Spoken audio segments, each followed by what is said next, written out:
Hi, my name is Conor Hickey. I'm Lead Solution Architect here at Dealflo. One of the questions we're commonly asked is how does Dealflo support multiple signatories for B2B and B2C transactions? Previously, we've seen how an e-sign workflow supports multiple signatories, and what we'll concentrate on today is how is that workflow used in the context of B2B and in B2C, and what are the differences between them, and how can the Dealflo workflow be used? Now, if we look at the recap on the workflow for multiple signatories, we had a single e-sign URL which was passed to the multiple signatories, and we'll have a primary customer and guarantor here in this scenario.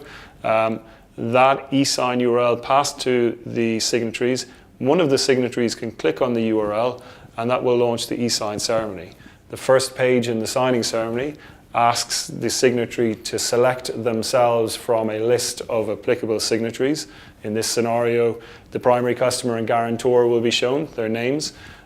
So primary customer picks themselves and they will be expected to carry out ePYC to prove it is in fact them who is active in the signing ceremony, and only on passing that will they be allowed to sign any documentation.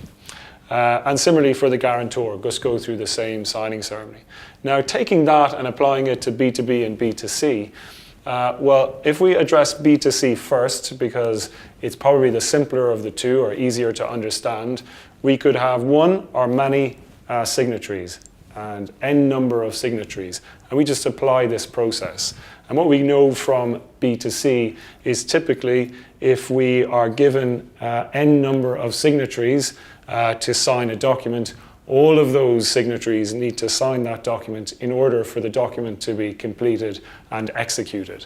So that's, I think, a quick explanation of B2C. I don't think it needs further explanation. So if we now look at B2B, because this is a slightly more complex variation on that signing ceremony.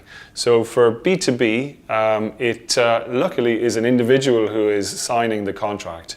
Somebody is signing the contract on behalf of the company.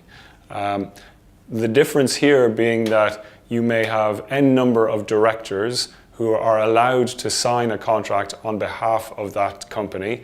Only one of those directors may sign the contract, and it may not be known at any particular point which of those directors is going to sign. Now, prior to the e-sign ceremony, credit checks will be done on the company to make sure it's creditworthy, and a search will be done on Companies House to retrieve the names of the directors who are able to sign on behalf of that company. The client may do that themselves, or Dealflo can help to facilitate that through one of our integrations in the verification hub. But needless to say, a list of appropriate signatories is available and passed to Dealflo in the initiate transaction.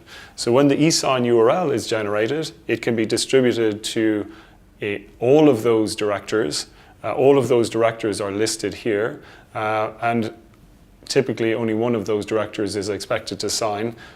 So the director one will go through the signing ceremony, and the workflow can be configured to execute once one has signed. So that's maybe the slight difference between B2B and B2C. Still using the same workflow, it's still an individual signing, but slight configuration within that because there's different scenarios in signing. I hope that explains how the Dealflo solution can be used for multiple signatories in a B2B and B2C scenario. Thanks very much for watching.